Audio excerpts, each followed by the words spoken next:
officiating clergy,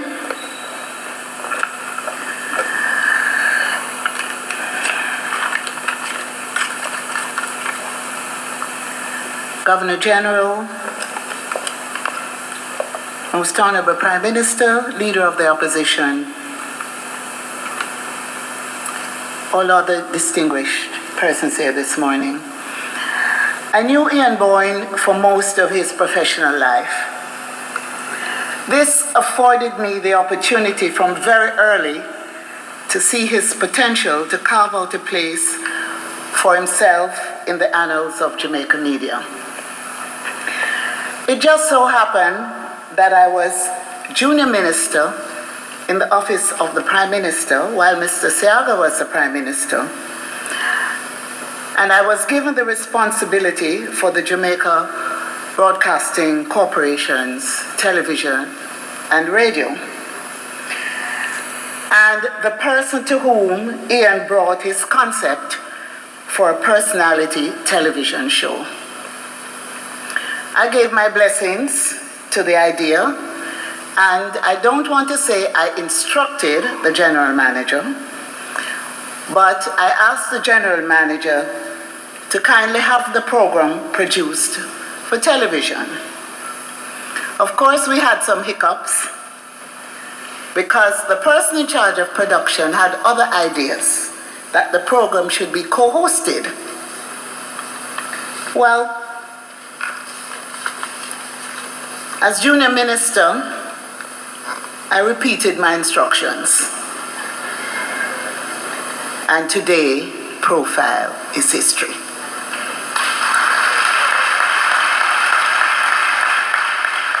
The longest running show of its kind on Jamaican television.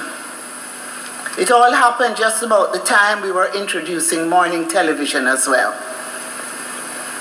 Over the years, Ian and I kept in constant touch. He would seek out my opinion on something that he was doing, and I in turn would call him to seek his views or opinions, or even his guidance. Again, our paths crossed with me as Information Minister with responsibility for GIS, where again, I presided over his assignment as State Liaison to the Governor General's Office, the Office of the Prime Minister, and the Office of the Leader of the Opposition. Well, you heard this morning, ladies and gentlemen, the Union of Prime Ministers have confirmed that Ian did a tremendous job. They will all attest to the support he gave them in carrying out their functions. Again, we consulted frequently in relation to his pastoral activities, as he boasted of an individual who I was closely associated with, the principal of the Ellerslie Basic School in my constituency, who was a member of his church. He visited her frequently in the inner city community of Spanish Town, rain or shine, unrest or calm. He would be there with Miss Cherry. And then we often spoke fondly of Elder George Ramakan, with whom I have worked closely over the years in publishing and public life. And today, George Ramakan presides over this Thanksgiving celebration. Ian and I shared a lot. We shared a lot together.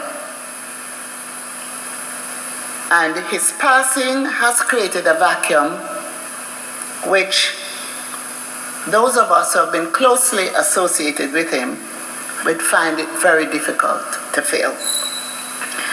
In fact, I will always regret that I did not follow through on my plan to telephone him on what turned out to be the day he died.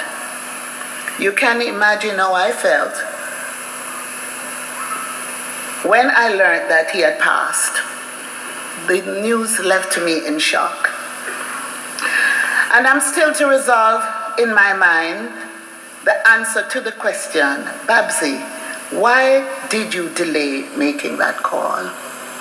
I want to use the opportunity today to say to you Don't delay telling someone that you love them or someone that you care.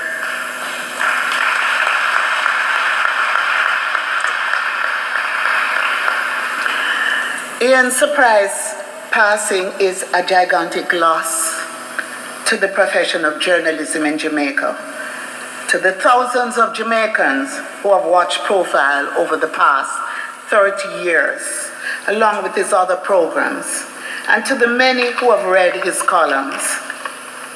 A huge loss even to those who did not always see eye to eye with him. Ian also served the Jamaica Information Service impeccably, underlining the skills and intellect that he brought to his profession. Today, we have here with us Ian's first boss as a minister, and that's Douglas Vaz.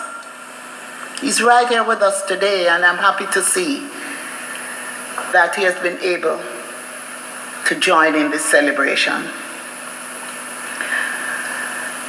I'm happy that although we will not see Ian in the flesh again, we can always be treated with rebroadcast of his programs and repeats of his column. I loved, appreciated, and respected Ian Boyne. He loved, appreciated, and gave me enough respect. He loved and cared about his family, and he loved and cared about all Jamaicans. His love for his country could be demonstrated in no better way than the way he put his heart and soul into his profession of journalism. Ian was someone who expressed how he felt.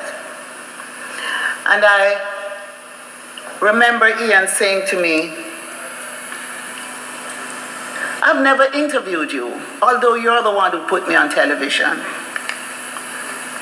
And he wrote a column to say, all politicians are not bad. Not all politicians ask for favors, because Babsy Grange has never asked me for a favor, although she was responsible for the program. Today, I want to say particularly to Kellyanne, I know how you feel because I lost my mom and I still haven't gotten over it. First child, eldest child,